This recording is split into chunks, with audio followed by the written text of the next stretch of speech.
Okay. All right, Nikolai. Hello. So you came and performed at our house a few weeks ago, right? Yep. And then we actually ended up going kind of on a mini tour and playing together Yep. in South, which was a ton of fun. Thanks for doing that with me. Yeah, it was a pleasure. Oh. So, but for the listeners who didn't get to read your bio, etc., can you tell us a little bit about yourself? I'm originally from Moscow, and I came here to America like 5 years ago for college, and now I'm a grad student at Peabody. Yep. What was it like going from the South to the North? Did you see A much little bit, difference? a little bit colder, a little bit colder people. I mean, that's kind of what we all joke about and expect. So, yeah. Okay. So, what did we play? I We've guess I could. played the aria by Eugene Bozza. We've played the Sonata for saxophone and piano by Robert Muczinsky, and we've played the Violin Sonata by Franck. Which I think is the most interesting thing. Why did you pick that violin sonata to play on saxophone? Because it's so beautiful, Yeah. and it's such a wonderful piece that actually works really nice on saxophone, Yeah. and it has been played on like all the other instruments, so why not to play it on saxophone?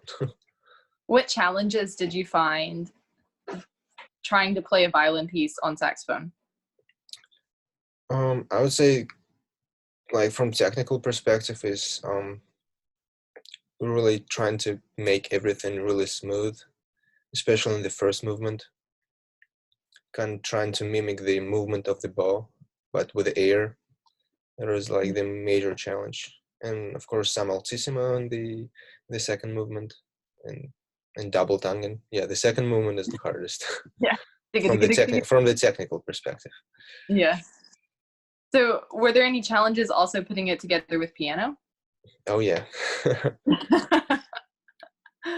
Mainly because we probably had, like, when we played together at first, we had completely like different ideas of how to interpret it, and it was mainly about communication and stuff like that, rather than just being precise, extremely precise in time, and like that kind of issues. Yeah. We spent like 10 hours trying Yeah, to solve these problems in one day. it was It was super cool process. cool. So, also the Muczinsky, right? So, did you have any reason for picking that piece? Well, it kind of it says it's sonata, but it's kind of short, and really two contrasting movements, so it kind of a little bit gives some different feeling of what saxophone can do compared to Franck and Bozza. Mm. And also it's kind of catchy, and pretty Yeah. easy to put together and stuff. And so, and I've played it before, so I could really, I felt comfortable playing the piece. I feel like it's hard rock for classical music. Yeah, a The little second, bit. The second movement, yeah. yeah, it's awesome. Tell us the story of Muczinsky writing it, because Oh, I love it. it's a wonderful story.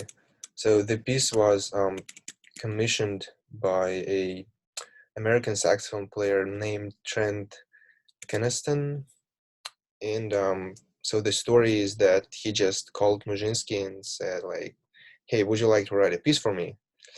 And Muczinsky couldn't really like say no, so he can, okay, I'll do my best. And he, like, apparently he kept forgetting about it because he didn't want to write the piece because he was not expected to get paid. And so that guy was like, once in a while he was like calling him and saying like, "Hey Robert, where's my piece?" And Muczinsky's like, "Oh crap, I need to write it." So he been writing the piece in like chunks, but it ended up like working really well together, all those like separated chunks. So yeah, he's a great composer. That's I just think that's funny. I feel like that's the story of every musician and composer's life, when there's something we're supposed to do for our friend, but we don't really want to do it because we're not getting paid.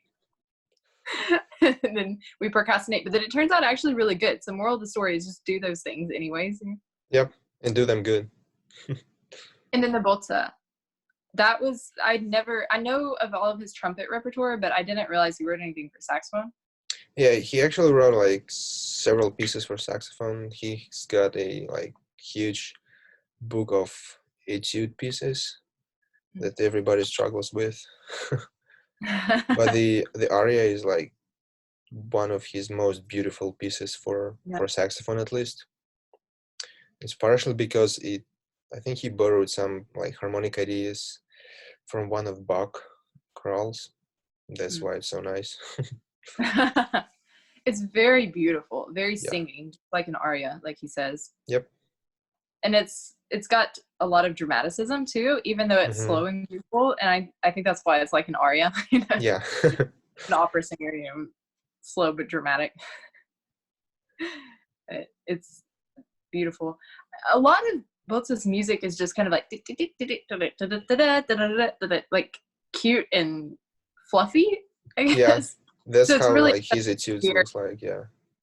Yeah, it's really interesting to hear the complete opposite in this piece, in the aria. So what were the challenges of performing all three of those back to back? Like actually the endurance thing, like from the physical endurance of like embouchure and like stuff like that, because the Franck is tremendously like hard piece to, because there are not a lot of like rests and stuff like that, and everything is so intense all the time. Yeah. So pacing yourself, and from the beginning of the program towards the end was really crucial to stay alive towards like in the last movement of Franck. Yeah, that's pretty accurate. Yeah. I think the mental strength, it takes so much mental focus to get through. I think we finished the Muczinsky and I was like, all right, we're done. Yeah. You have the entire Franck, which is like 25 minutes of music. Exactly. I was dying. It takes so much mental strength. So speaking of the Franck, at our house concert, we kind of opened up discussion about maybe a storyline for that piece. I think someone came up with like, oh, it's kind of like being an adopted child. The first part, it's like a little easy, and then it gets like really rough, and then you find some sort of, you have to sit and reflect on it, and then in the end it turns out well or whatever. Do you have a story that goes along with the Franck for yourself? I don't think so. The best kind of story I can associate the music with is like the love story. But like I'm trying to like kind of stay away from any particular plots and stories to keep it more open to like different ideas and interpretations. Yeah, but the love story is definitely a good fit for this piece. Yeah, I think so. It starts out all like beautiful and lovey, and then the fight happens, and the reflection, and then they end up married or whatever. Yeah. Typical love process and story. So how much time did you get to prepare these pieces? Particularly Franck. I started like learning the Franck, I think at the beginning of the semester, so like September-ish. And like here we go. And here we go. I know, right? That's yeah, as I said, it's not super hard technically. Like in terms of like finger technique and like stuff like that, except the second movement. Yeah. So it was more about getting your brain around to play like a violin, and like keep aside like saxophone habits and wind player habits to actually make that music work. Because like he was a genius, he composed for the instrument, so apparently some of the music, some of his writing works best on that particular instrument. And yeah, the only thing I could do is to make sure I'm doing what he wanted to, like the piece to sound. And Yeah. Muczinsky, that piece is a little bit harder technically, but I don't know. I've played it before, so it was just a matter of um, recalling what I did and cleaning some of the technique. And the Bozza is just a little nice piece. You just need to make sure we have nice sound and um, do things musically correctly. Did you just sight read it? Just curious. I think on the first rehearsal, probably yes. So you played it like twice total, including no 3 times total, including our performances. Yeah, because that's like, at least at my level, that's the kind of the piece that the more you play, it becomes worse. Yeah, I feel that. You also mentioned that it's kind of hard to practice Franck alone. Oh, yeah. I mean, I thought it's okay, but after our first rehearsal, I like realized that all my practicing was just useless.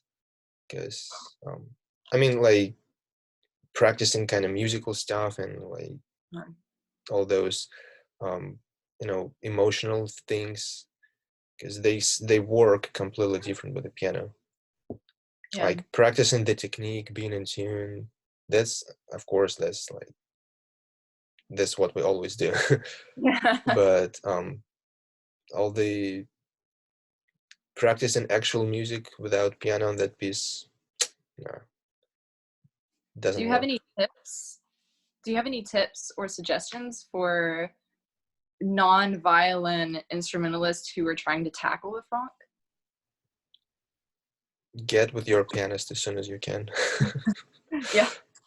And Unless the pianist doesn't know what they're doing and just started learning it. yeah, and know the piano part really well, know the score well. Yeah, that's Yeah. the best way to say that. And what does that mean? Because I think we tell people a lot of times, like, you need to know the piano score. You have to know the piano score.